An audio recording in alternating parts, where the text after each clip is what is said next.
नमस्कार, आपण पाहताय महाराष्ट्र लाईव्ह। पाहूयात आत्ताची सर्वात मोठी बातमी। गेली अनेक दशके शेती पाण्याचे स्वप्न पाहणारे शामगावकर आणि पाचुंदकर यांच्या चेहऱ्यावर आनंदाचे हास्य फुलले आहे। टेंभू योजनेतील शिल्लक असलेले जिल्ह्याच्या वाट्याचे पाणी या गावाला मिळण्याबाबत उपमुख्यमंत्री देवेंद्र फडणवीस यांनी सूचित केले असल्याने व प्रशासकीय यंत्रणा कामाला लागली असल्याने शामगावकरांच्या आशा पल्लवित झाल्या आहेत। देवेंद्र फडणवीस यांच्या अध्यक्षतेखाली मलकापूर विश्रामगृह या ठिकाणी आयोजित बैठकीत रामकृष्ण वेताळ यांनी शामगावाची व पाचुंदची जमीन सिंचनासाठी टेंभू योजनेचे पाणी उपलब्ध व्हावे याबाबतची मागणी केली आहे।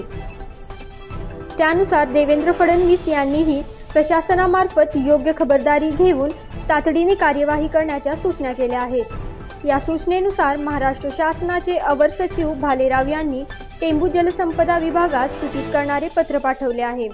या पत्रानुसार टेंभू उपसा सिंचन प्रकल्प कार्यकारी अभियंता रेड्डी आर त्यांनी तातडीने कार्यवाही करण्यास सुरुवात केली आहे।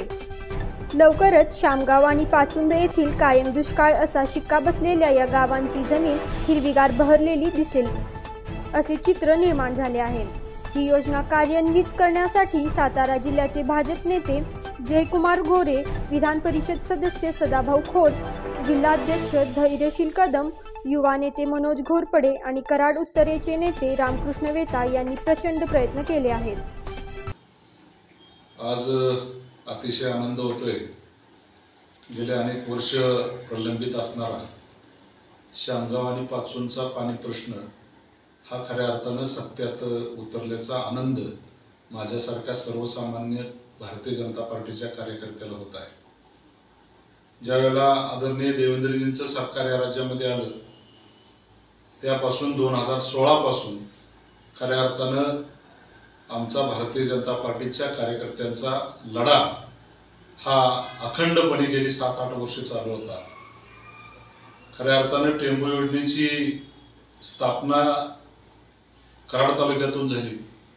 टेंभू योजनेचं पाणी कराड तालुक्यातून जवळपास तासगावपर्यंत, सांगली जिल्ह्यातल्या तासगावपर्यंत असेल किंवा सोलापूर जिल्ह्यातल्या सांगोला तालुक्यापर्यंत आटपाडीपर्यंत गेलं। परंतु टेंभू योजनेच्या जवळचीच गावं जी कायमस्वरूपी दुष्काळी असणारी गावं, त्यामध्ये शामगाव, पाचुंद या गावांना इथल्या नेतृत्वाला पाणी देता आलं नाही। ज्यावेळेला देवेंद्रजी मुख्यमंत्री होते त्यावेळेला मी अनेक वेळा पत्र व्यवहार केला की टेंभू योजनेचं पाणी शामगाव आणि पाचुंदला मिळालं पाहिजे। त्यावेळेला शासनाच्या अनेक बाबी तपासून देवेंद्रजी असतील किंवा त्यावेळेचे जलसंपदा मंत्री आदरणीय गिरीजी महाजन साहेब असतील, आमचे नेते सन्माननीय चंद्रकांत दादा पाटील असतील, यांनीही अतिशय प्रामाणिकपणे प्रयत्न या पाण्यासाठी देण्यासाठी केलेला होता।